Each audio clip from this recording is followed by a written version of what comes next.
Quiero agradecer a los directores del curso de actualización en lesiones quirúrgicas de la vía biliar por esta invitación a desarrollar este tema tan importante para el cirujano HPB y para el cirujano general.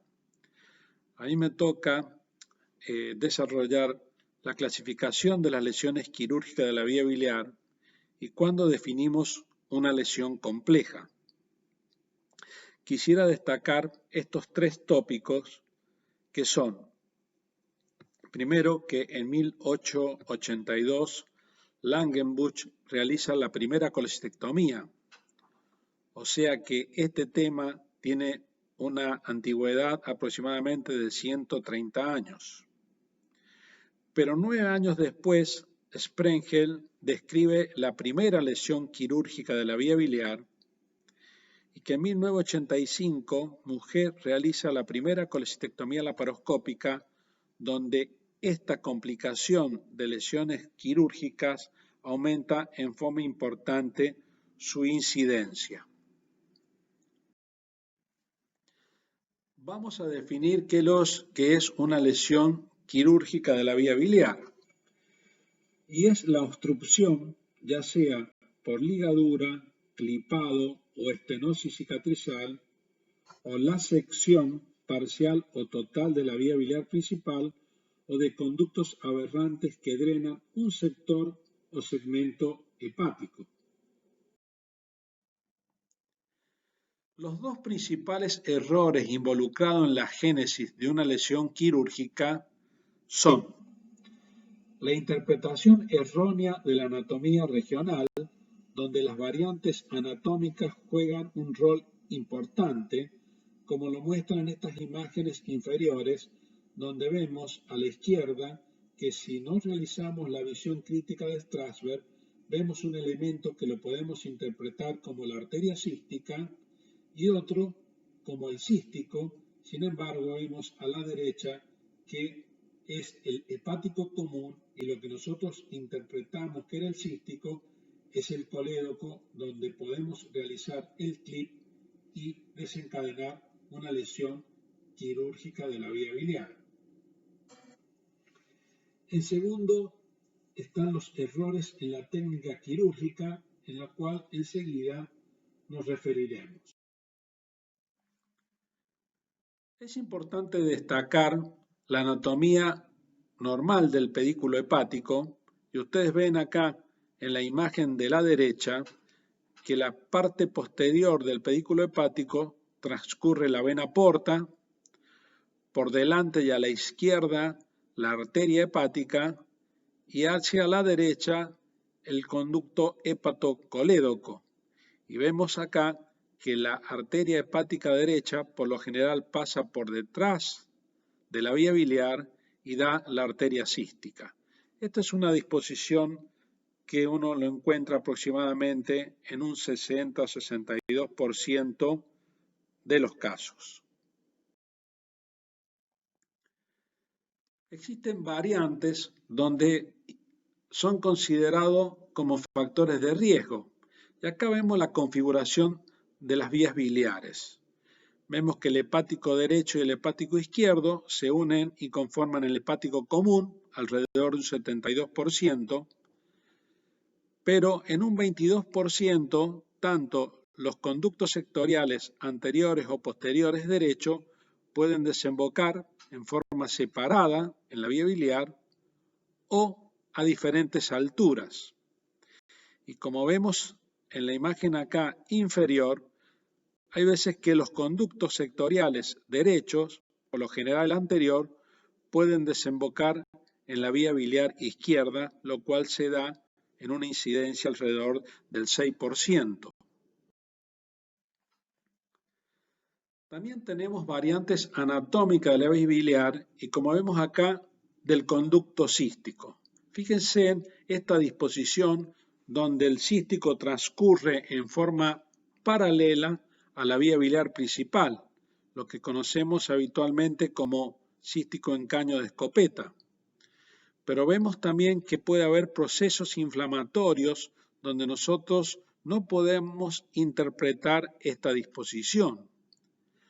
También podemos ver el conducto cístico en una desembocadura alta en el hepático común, o hay veces que el cístico está ausente o es muy corto, desembocando la vesícula en pleno canal, o esta disposición en espiral donde el cístico desemboca en la vía biliar del lado izquierdo, pasando por delante del hepático o por detrás del hepático. Uno tiene que tener en cuenta estas disposiciones de variantes anatómicas para poder evitar alguna lesión. Lo mismo ocurre en los conductos hepáticos, donde podemos ver acá que los conductos hepáticos, sobre todo accesorios o sectoriales, pueden desembocar en el hepático, pueden desembocar en el cístico, pueden desembocar en el colédoco pasando por detrás del cístico, y todas estas son variantes anatómicas que nos pueden llevar a malinterpretar y producir la lesión de algún conducto de la vía biliar.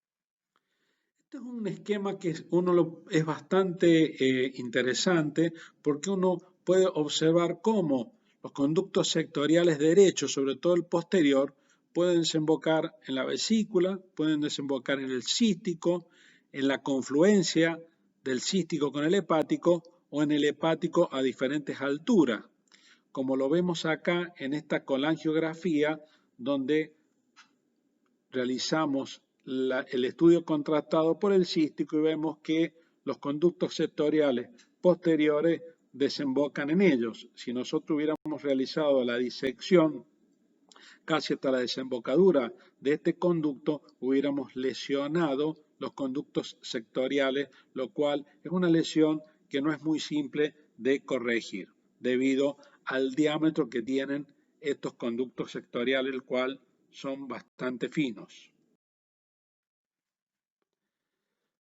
También existen variantes arteriales. Acá vemos a la derecha, en la parte superior, que la disposición de la arteria hepática que pasa por debajo de la vía biliar y da la cística se da alrededor de un 60 o 65%.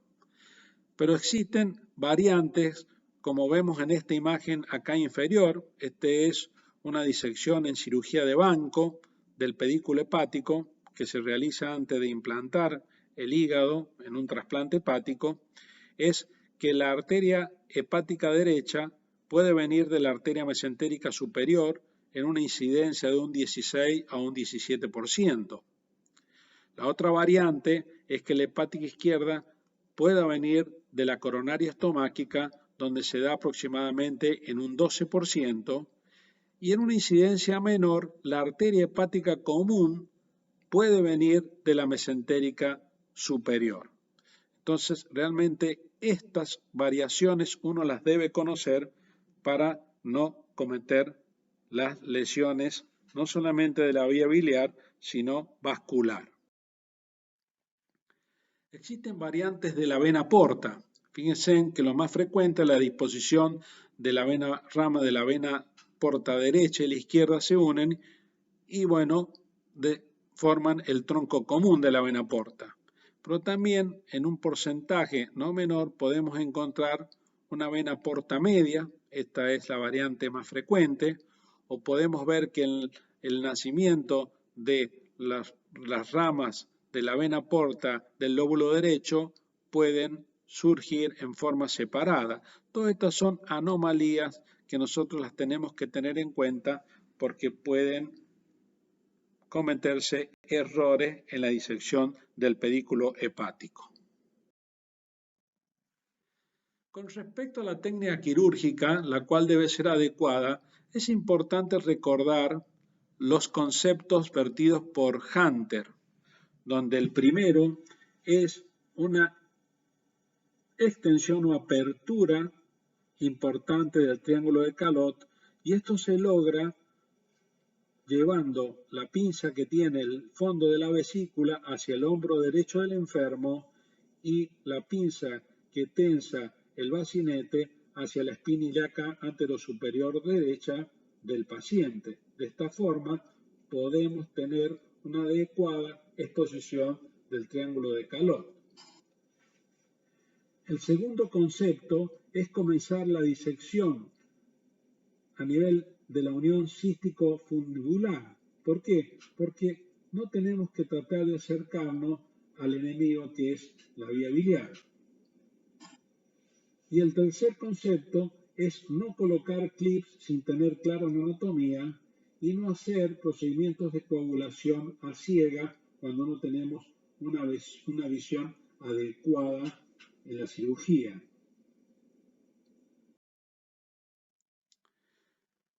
Con respecto a las clasificaciones, existen varias, aproximadamente 17, pero yo me voy a referir a estas que considero que son las que más uno recuerda.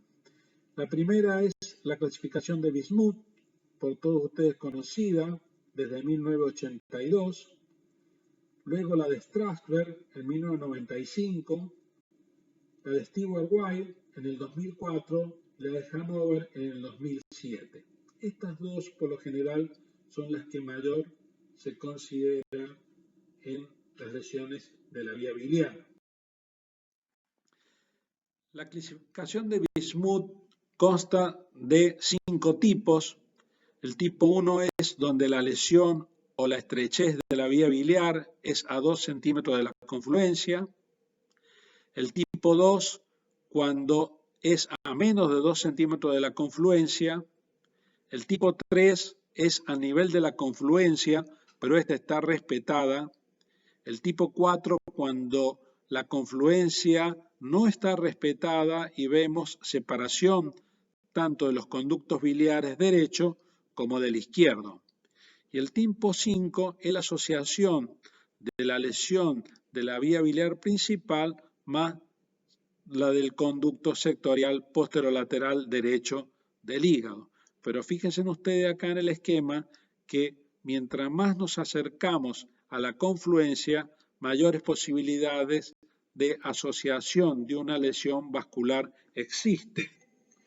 Por eso, la lesión contra más proximal, mayores posibilidades de una lesión vascular, y esto aumenta en forma considerable la morbimortalidad, como ustedes pueden observar, desde un 3% a un 38%.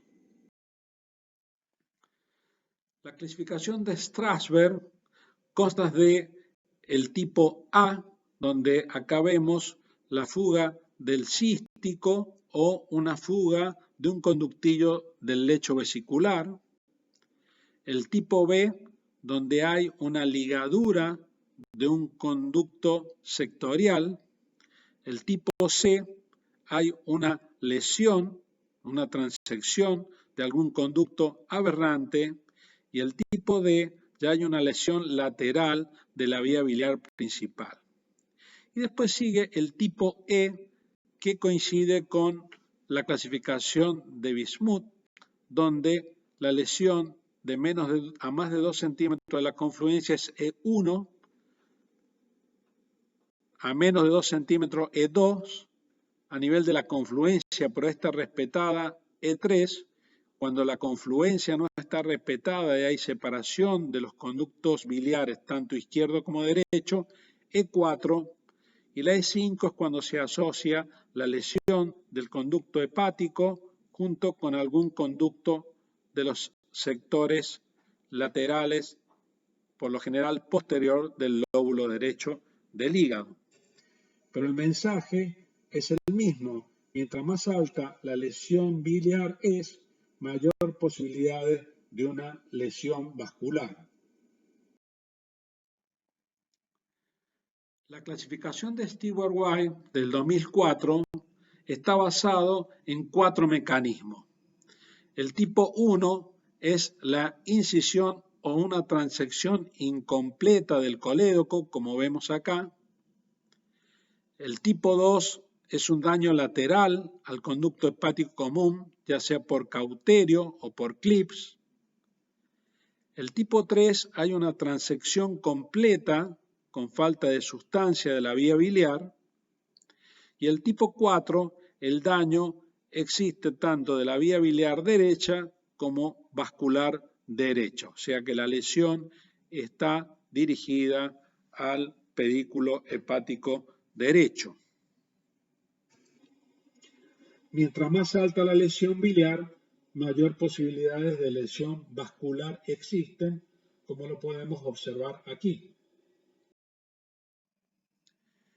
Y la clasificación de Hannover del 2007 es lo mismo. Fíjense ustedes, la E1 es una lesión o una estenosis de la vía biliar principal, la E2 es a nivel hepático, la E3 es a nivel de la confluencia y la E4, la lesión es a predominio de los elementos derechos del hígado, vasculobiliares. Pero el mensaje, como las otras clasificaciones, es que, fíjense ustedes, mientras más alta es la lesión de la vía biliar, mayor posibilidades de una lesión vascular. Si se asocian las lesiones vasculares, la morbimortalidad aumenta en forma considerable, como ustedes lo pueden observar aquí. La lesión vascular más frecuente es la arteria hepática derecha, la cual ocurre entre un 20 a un 35%.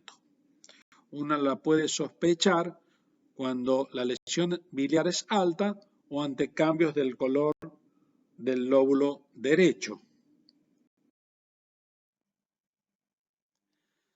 ¿Cómo se debe estudiar o evaluar una lesión quirúrgica de la vía biliar antes de su reparación?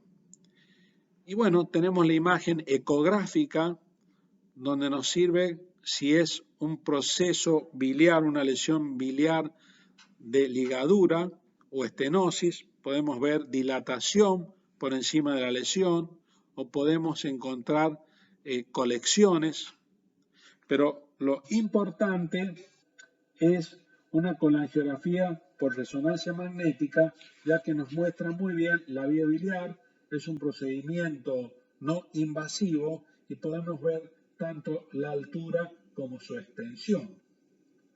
La colangiografía, tanto percutánea o endoscópica, se puede considerar ante una colangiografía por resonancia magnética poco clara o por lo general se lo tiene en cuenta como procedimientos temporizadores o terapéuticos.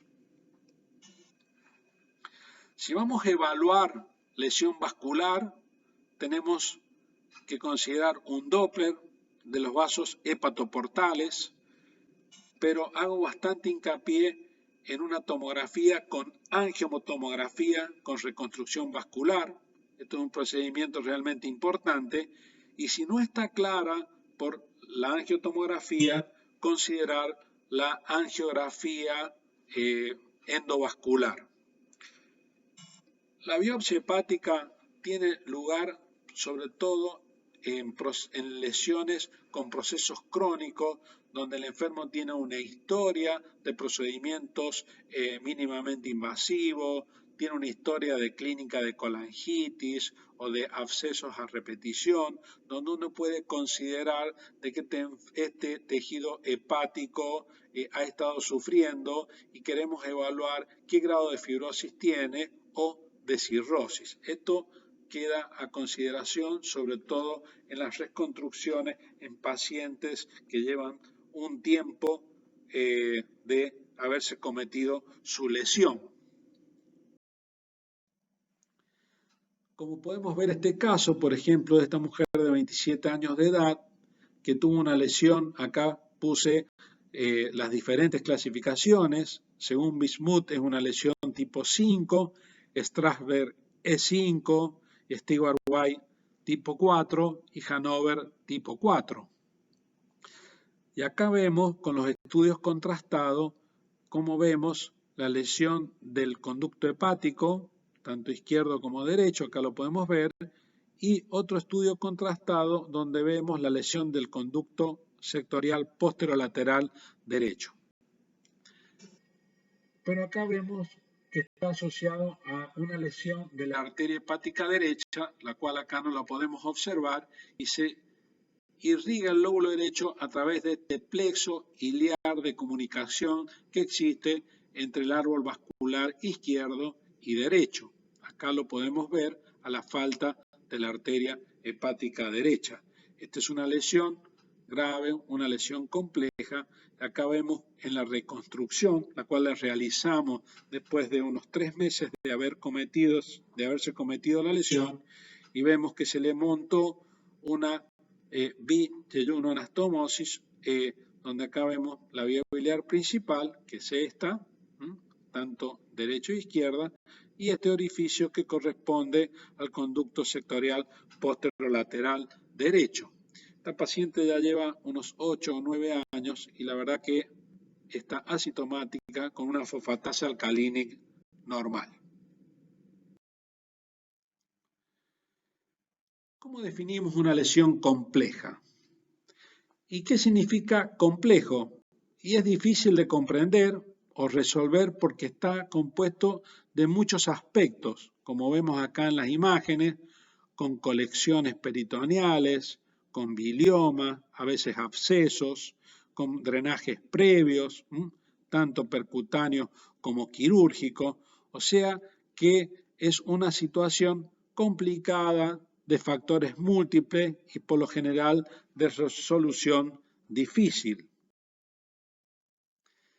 Entonces, definir una lesión compleja, yo creo que tenemos que tener en cuenta el paciente, por eso el concepto es que el paciente está en una situación clínica compleja, por lo tanto requiere de un tratamiento que también es difícil y es complejo.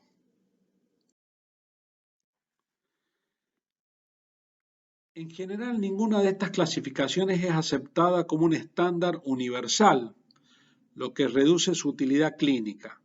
La más utilizada, como le dije anteriormente, es la de Strasberg y la de Bismuth.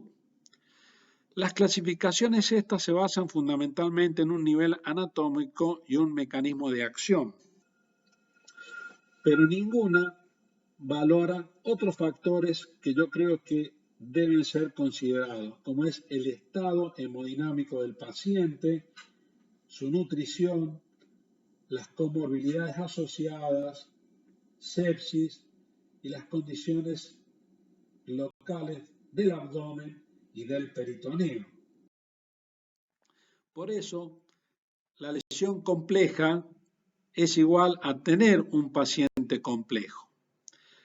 ¿Cómo definimos una lesión compleja? Y a nivel anatómico es aquella que tiene una resección de un segmento de la vía biliar extenso, una lesión alta con compromiso de la confluencia, en vías biliares finas o una lesión vascular asociada, tanto arterial como venosa. Todos estos conceptos uno debe considerar o figuran todos juntos o cada uno de ellos hablan de que la lesión es una lesión compleja.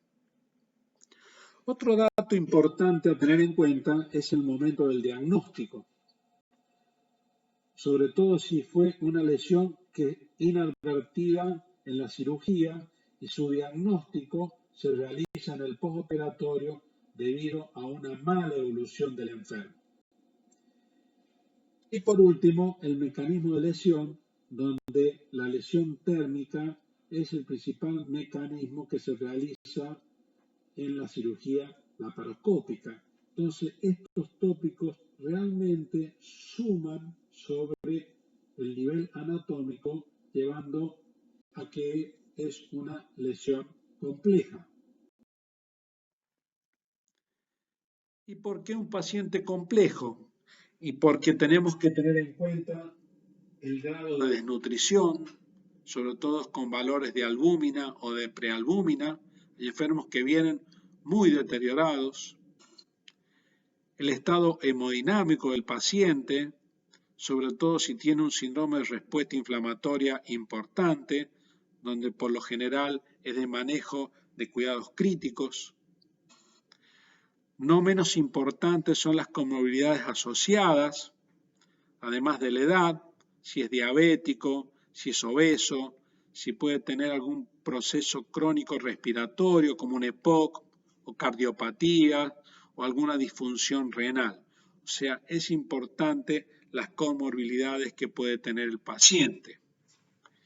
La sepsis es también otro elemento importante que debemos solucionar antes de considerar alguna reparación, como son los drenajes, los procedimientos temporizadores, lavado de cavidad, los antibióticos y también las condiciones locales del abdomen y del peritoneo, ya que realizar alguna reconstrucción debemos elegir muy bien el momento porque no podemos condenar al fracaso una reconstrucción cuando las condiciones locales del abdomen o del peritoneo están inflamados y más si hay procesos infecciosos a nivel del pedículo hepático. Y en esto el gran amigo es el tiempo. Uno tiene que poner en condiciones el enfermo a nivel sistémico y esperar a que todo esto lleve a que el peritoneo adquiera sus características normales para poder avanzar sobre él. Y eso se obtiene más allá de las 6 o 8 semanas para considerar una reconstrucción. Quiero decir de que solucionar una lesión de vía biliar no es una urgencia. Lo que es una urgencia es sacar al enfermo de su compromiso inflamatorio y séptico. Y después que sale de eso, bueno, ya buscaremos el momento, prepararemos el enfermo para poderlo reconstruir, habiendo resuelto todas estas variantes que significan de un enfermo complejo. Por lo tanto, creo que el mensaje final es que estos pacientes de lesión compleja y paciente complejo deben ser de manejo multidisciplinario, con equipos de experiencia, sobre todo quirúrgicas, en instituciones de alto volumen y que estén en condiciones de poder manejar con todo lo que requieren estos pacientes para solucionar su problema. Muchas gracias.